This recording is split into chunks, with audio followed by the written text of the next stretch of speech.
Hi there, this is Jenny Seek from Inner Voice Intuitive Counseling and Readings. Just completing my last client of the day, and I wanted to take a moment and pop in and talk about the Inner Voice Intuitive Tarot Journey classes that I offer. I just completed a client today. We just did a Archetypal Tarot collage, and that's a wonderful option for going deeper on an individual level. The classes are taught in two ways. They can be taught for people who are interested in beefing up their professional tarot businesses and using an archetypal lens to look a little more at tarot from a Jungian perspective. They also can be taught to newbies, people who are looking for a self-reflective experience, more of a counseling type experience, and using the cards with that end in mind. The classes are an 8-week series of classes, and they're very individualized. So I'm looking all the time at your unique abilities and what you really enjoy the most in the classes. The classes start with an exploration of different parts of psyche, because the tarot cards are great vehicles for layering parts of psyche into the cards. The cards on a very fundamental level are expressions of shadow, persona, authentic self, and ego. And so the first class we go into and we look at energetically in your own unique story how these different expressions of psyche showed up and how you see yourself through these different cards, through the major arcana and even the minor arcana to a certain degree, in relationship to shadow, authentic self, persona, and ego, and how your journey has been shaped by them, and how you can focus on the energy of the authentic self, how you can move into that deepening expression of soul and psyche, and how you can bridge that space from the unconscious to the conscious, where you can activate and manifest your dreams. And the ego is our driver. So we get to a certain place in life where there's certain things we really, really want to do. And we're willing to set aside our expressions, our experiences of the shadow, how we've brought our limitations into our life, and move through things that may seem like difficult blocks to get these gems, these golden pieces of wisdom that are our gifts, that help us express our own individuation, our own unique alchemical expression in the world. And so the classes are designed with this idea of activating your authentic self and making there be a deepening connection to your authentic self through the archetypes and through tarot reading. So that's the first class. The second class is about working with the Celtic cross spread and the energies that each card in the reading holds, and how they work as a whole, and how to work actually through a reading. And all of these ways of working with tarot are layered on each other. So there's very little memorization in the class. For years and years, I kind of shied away from tarot because there was so much memorization, and it felt like such a mental activity, right? And I didn't want to reinforce that mental concretization, if you want to call it that. Instead, I really wanted to allow the tarot to speak to and through me, through what was already in my environment, through the creative aspect of the self, through working with the 4 sacred elements. Literally, I went out and went on walks in nature and thought about how the elements engage each other. And with this hypnotherapy client I just had, worked with these sacred shamanic expressions in nature, earth, air, fire, and water, and how we engage each one of them, and how each one of them represents an aspect of ourselves, a tendency in ourselves. And so the next class is about working with the 4 sacred elements. I ask you to go on a walk in nature and come back and tell me what you noticed about how earth, air, fire, and water showed up, or sun in this case, showed up on your journey, and what it told you about your own wisdom, about your own self, about your soul. And I layer this into the cards, and we talk about the 4 sacred elements in relationship to the Myers-Briggs, because it's such a wonderful marriage. The idea, right, that earth, air, fire, and water are expressions that we see in the Myers-Briggs, right?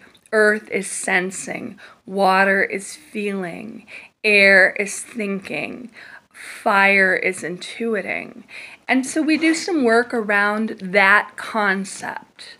Then the next class covers the court cards and working with the different aspects in our journey, in our lifespan, and how each one of those court cards may express someone that we see in our lives at a certain stage, at a certain archetypal stage, or that may express something that we need to experience in ourselves. So the quartz are the pages, the knights, the kings and queens. And so we work with some of these developmental aspects of psyche in this class. Then we work with the major arcana, and we work through the idea of a polarization of the archetype, how the archetype expresses itself, the kinds of questions that the archetype brings up in us. And we literally work from a see and say perspective. I see this in the card, it feels like energetically this is what's showing up archetypally. And we talk about that experience of the archetype and how we've experienced it in our lives. And then all of this is layering into the experience of trusting your intuition, along with a tarot journal, and along with noticing how those archetypes, which are showing up in the reading, also show up out there in the world, in nature. And so first, the table is our laboratory, right? And then the world is our laboratory, because these archetypes are alive in the world. And they're just reminders of mirrors in us. So that's the 4th class.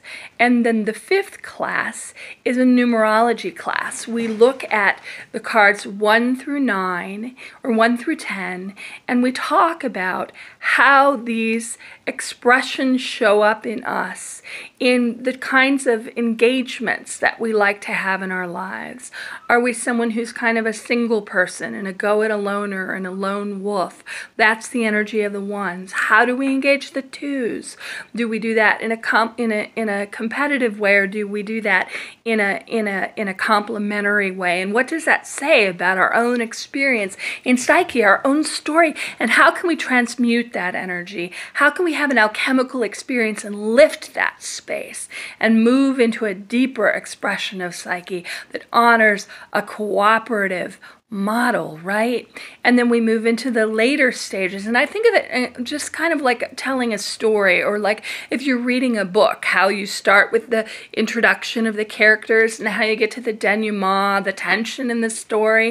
And when we get to the 5s, do we go back to what we had before, or do we push through and go with the creative energy of the 5 through that tension and build something that's much more powerful on the other side? So that's always this kind of fulcrum, if you will, back to what was before or moving into what will be.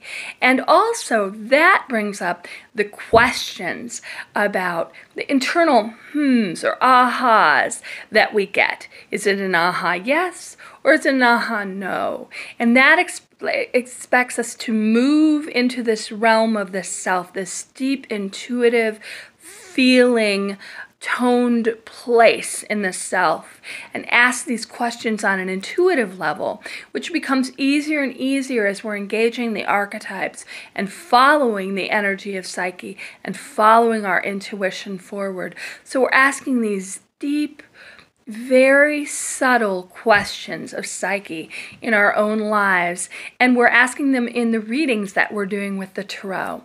So that is, I believe, the 6th class. Then we look at the chakras, and I have a chakra balancing ebook that I share with you so that you can do the chakra meditation. And we do this class later in the series because it's much more intuitive, right? It's much less subjective. It's not about the anchors of the tarot. The anchors of the tarot are things that are testable, provable, and don't change, right? Earth is earth, air is air, fire is fire, water is water, 1 is 1, 6 is 6, right? These are the fixities.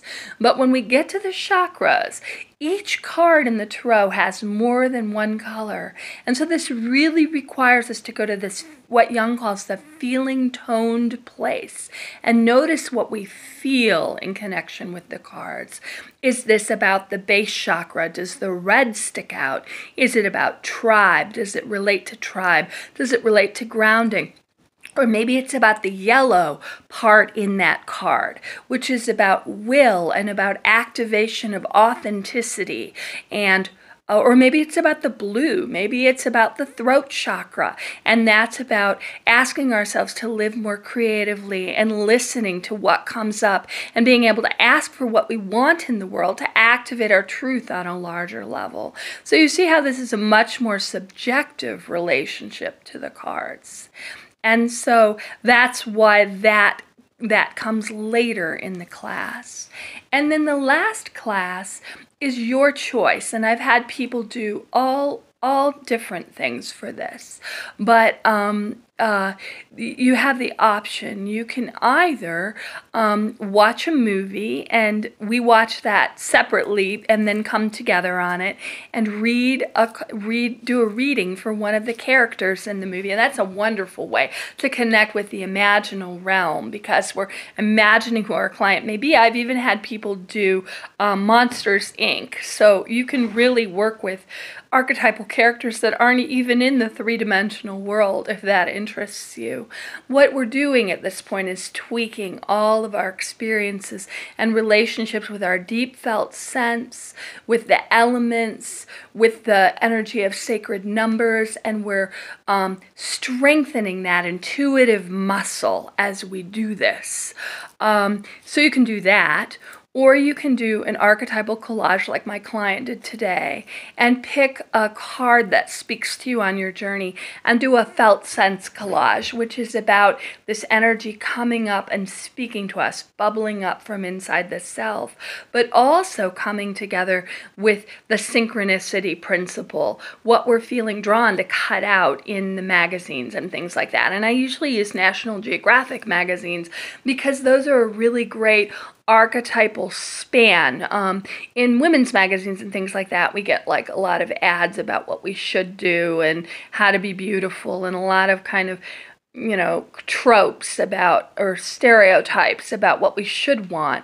But I find that the National Geographic delves deeper. There are very archetypal symbols in it, symbols that include the shadow, that include things, the action kinds of things that we're doing, who we are being in our lives, the driver, lots of pictures like ego-based pictures, and not pictures that are so much about persona, like who we feel we should be. So it's a better library of images, I find. And so that's another option.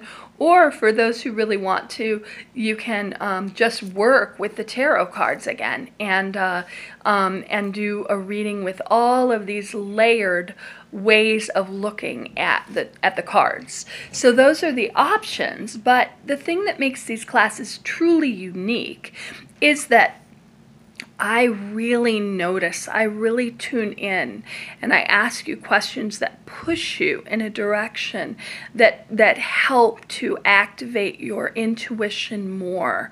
And I really notice where your strengths are. So when we do readings together, which we do throughout the 8 weeks, I encourage you to do all of these different skills, but I kind of direct you in the direction of the kind of tarot card reader you want to be at the end.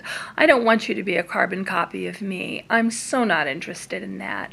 I want you to find how the tarot cards speak to you, how the archetypes speak to you. When I started teaching these classes years ago, when I finished my master's at Pacifica Graduate Institute, my counseling degree, I didn't know that these classes were anything more than just an exploration of learning, you know, a learning exploration. But I've been told time and time again from countless students that they had a spiritual experience in the process. And that's such an honor for me to help shift them and open that doorway into a larger archetypal world, into a greater language, a greater mythopoetic language in the world that connects them with their imagination in a deeper, richer way and allows them to be guided by their intuition and their unconscious, as opposed to just their thinking mind. Because if we can do that, we have tools for living forever. So I love this work. I love doing it. I love every student I've ever worked with. The ones that have challenged me, the ones that have felt like a sister, the ones that have every single one, no matter what our experience has been, they've been very varied, but I feel such an honor to work with each one of you on your journey. So if you're interested in taking these classes, check out Inner Voice Intuitive. I also work with other modalities, from archetypal dream work to intuitive counseling, which helps you listen with your third ear into a deeper way of knowing and listening to yourself, as well as chakra balancing, hypnotherapy, a range of activities. I'd be so delighted to work with you and to teach you how to use this system for greater wisdom, greater awareness of yourself, and yes, a little divination as well, because I think we can all use that magic in our lives of knowing what's coming up next, of connecting with that manifestation ability in ourselves. But truly, this is a different way of living. It's a different way of diving down and connecting with your intuition, your deep felt sense, and embracing, taking the hand of the universe and embracing the universe and the journey it has for you, as opposed to living from the ego. So I invite you to connect. I invite you to ask me questions. I invite you to take these classes and become one of my students and share your wisdom with the world, because that's really what we're here for. Everybody have a great evening, and I'll hear from you. Take care. Bye. Take care. InnerVoiceIntuitive.com. Bye now.